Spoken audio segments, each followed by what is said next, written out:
and saying things are getting better for Nigeria. Things are getting better. For Asiwaju is on the throne, things are getting better. Things are getting better. Things are getting better. Mr. President, things are getting better. Hey, I said, things are getting better for Nigeria. For Nigeria is on the way. Progressive government, things are getting better. Asiwaju, congratulations. There is an African adage that says that you cannot wake a man who is pretending to be sleeping. And that is exactly what is happening to Akpabio right now. That is the state he is in. He is deluding himself that things are getting better. Meanwhile, people are being kidnapped every day. Terrorists are unaliving people. The economy is sinking. But here he is, in his usual sycophantic way, singing praises of Bola Ahmed Tinubu, who was proven to be inept and a disaster in Nigeria. Today's episode is one of reflection, is one of sullenness, is one of sadness, is one of deep introspection. Welcome to An African Perspective. Yesterday, the sister of the ex-minister of power, Busola John-Paul, was kidnapped in Ibadan, Oyo State, alongside her twin sons. Now, the victims were reportedly abducted at about 7:30 a.m. around the Challenge area, while Mrs. John-Paul was taking her 12-year-old twin sons, Peter and Paul, to school in a wine-color Hyundai Sonata. An eyewitness said that the attackers intercepted the victims' vehicle and forcefully whisked them away to an unknown destination. He stated that the gunmen arrived in a silver Toyota Camry occupied by two men. The witness alleged that one of the attackers, who was armed, smashed the driver's side window before taking away the victims.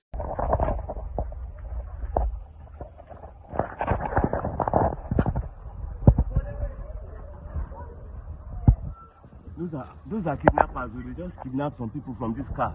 They are moving towards Ring Road side.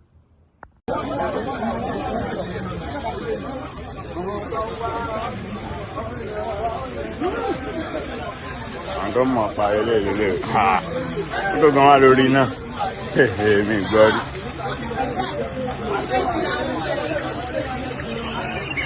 Àwọn fọwọ́ kan wọ́n kan máa ń wo fingerprint. Wọ́n máa wo fingerprint o.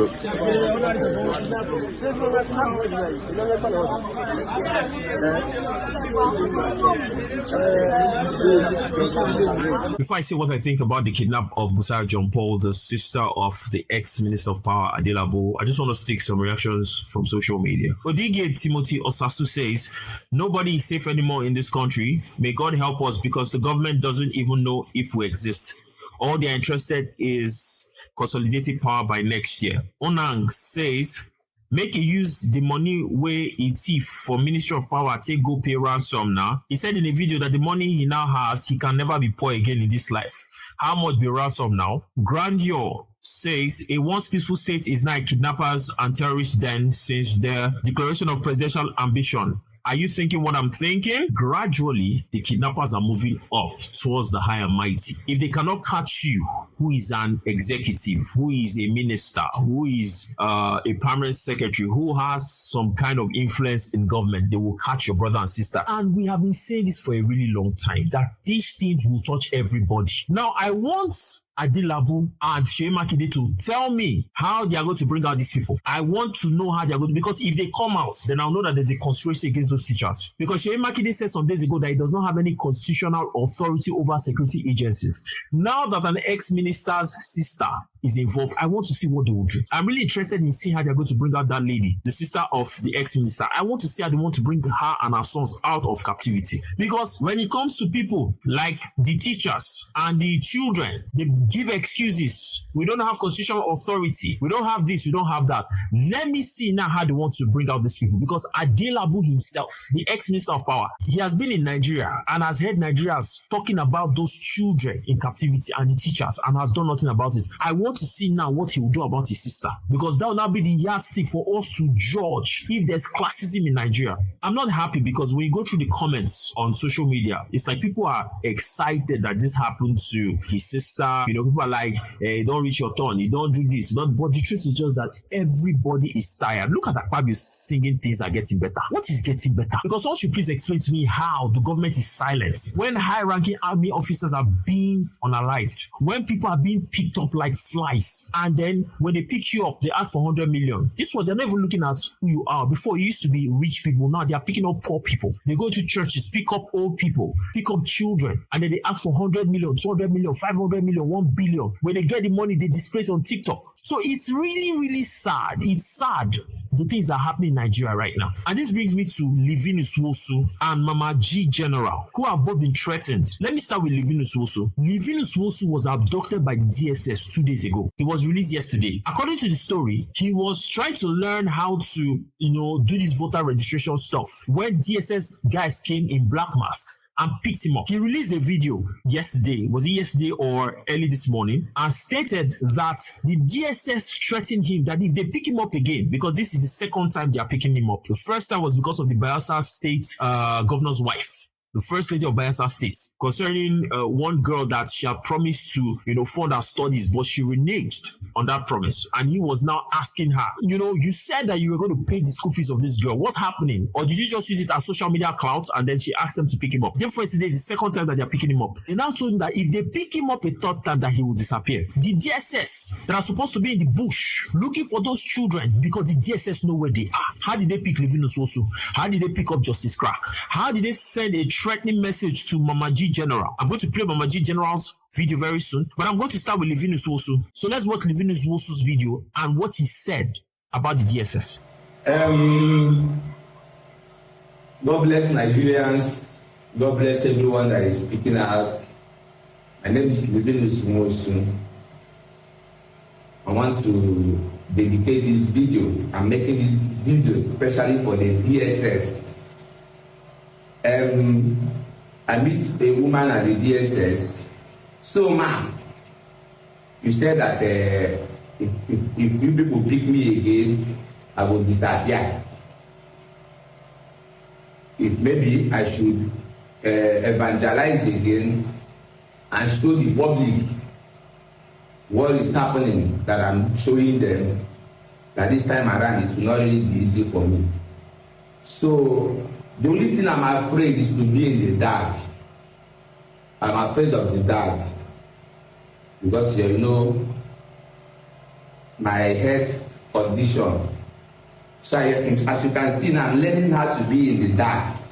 Because, man, I'm sorry I may disappoint you, and I might likely come back.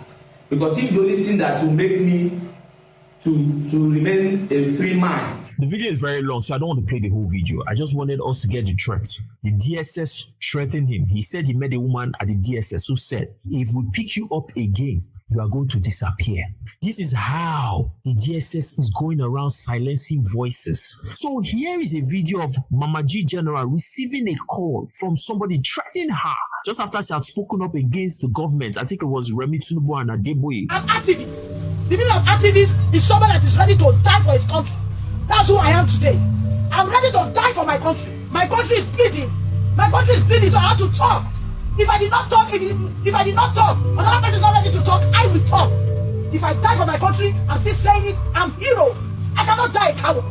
Let me die for my country. My country is bleeding, I'm quiet. What am I living for? I'm talking for my children. I'm talking for the world to change. If the total Nigeria change, and by tomorrow, there is good and the Nigeria is better, even though I'm not alive, they will say there was a woman that speak. Alele Williams of Benin, that you are hearing today, she making part. So that is Mama G General, a Niger Delta elderly woman who speaks against the government. The job of the DSS right now is to go around picketing on people. Livinus, they catch you. VDM, they catch you. Everybody catch you. What they don't understand is this. The people are more than the government. The only problem that the people have is that the people have not realized their power. The people have not realized that it is because of them that the government exists. If only the people can come to that self-awareness that if they say no, the government can. This thing has been proven in many countries. Kenya, look at Kenya. Many countries, they chase out their leaders. Their leaders will run away from the country. The people of Nigeria have not understood what they are doing yet. That's the problem. They are still divided. They are still livered. They are still unaware. Governments of Nigeria have used weaponized poverty to destroy their mindsets that they have no self-worth. It's why Nigerians like to accept anything. They move on pretty quickly. They adjust. Endurance is our middle name. We know how to adjust. It go better. There is hope. Then we go to churches. Then we pray. Funny enough, Nigerian pastors are good at selling hope. So they'll keep selling hope every midweek service and every Sunday service. It will be better. Jesus will do it. I'm not saying Jesus won't do it. I'm saying Jesus has given you the power to do it. God has given you the earth to control. So all these things that we do where we are saying, oh, God will come and save us. God is not coming to save you. God does not vote in elections. People vote in elections. The people defend votes in elections. Now, when we do our part and we pray, that is a balanced equation. You can't say you want to pray and do nothing. Go and get your PVC. Go and get your PVC. So we kick out these corrupt people, these delusional people in 2027. We kick them out in 2027. I saw a video of Wike chastising the NUT chairman of Abuja. He was telling the man that why are they protesting now? That they kidnapped teachers in Abuja, but people didn't protest. But now that they kidnap people in Oyo State, people in Abuja, that's the teachers in Abuja are now protesting. That why are they protesting? Look at what a minister is saying. These guys don't have conscience. They don't care. They don't give a damn. So because they kidnapped teachers in Abuja and they didn't protest, now that they've kidnapped people in Oyo, they should not protest. The people in Abuja should not show solidarity with their fellow teachers in Oyo because they didn't kidnap them in Abuja. Look at the thinking. Very warped, very skewed, very wicked thinking. You so start to see all that is happening in Nigeria. DSS moving around trying to catch people. Now police are usually petty pass. Now their retired policemen, they go, they do protests every day. They carry placard, pay us our gratuity, pay us our pension. When they are the police force, they will be the ones stopping protesters. When they retire, they will now be looking for people to support them in their protests or to go and protest with them against the governments. The same thing with professors. The people that rig elections in this country are professors. When they finish rigging the elections and putting the bad governments in power, they will now go on ASU strike. They will say government did not pay them salary. But it's professors that read the results. If you follow the elections, it's professors that read the results. It's professors. Look at that professor, Professor Nana of Abia State. Posterity will judge that woman very well. She made Abia State what it is today. I watched her video, I think it was yesterday. It was the video that posted her video and I was looking and I felt emotion. I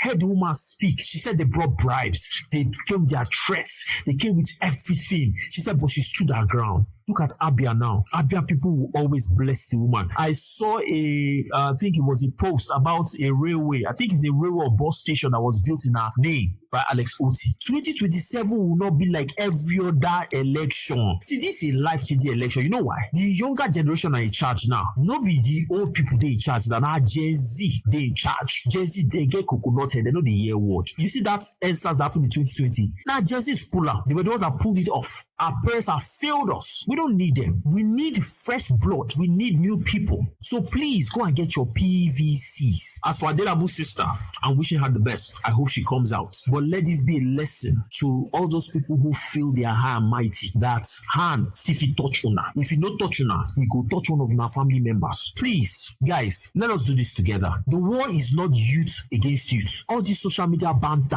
that we're always insulting ourselves, obedient to be insulting the other person. We don't need it. The war is against bad governance. Hunger, kidnapping, murder, terrorism. That is what the war is against. The mode is revolution. Revolution through ballots. A peaceful revolution through election balloting, through voting. And in 2027, we are going to show these people that we can do it together. Go out there, collect your PVCs. There are stories all over the internet of INEC trying to frustrate people from getting their voters card. Stay there, collect the voters card. And in 2027, we will kick these guys out. Incompetent, inept individuals who are sitting down there shouting we will win the election. With what? What have you done that you want to win the election? What have you done?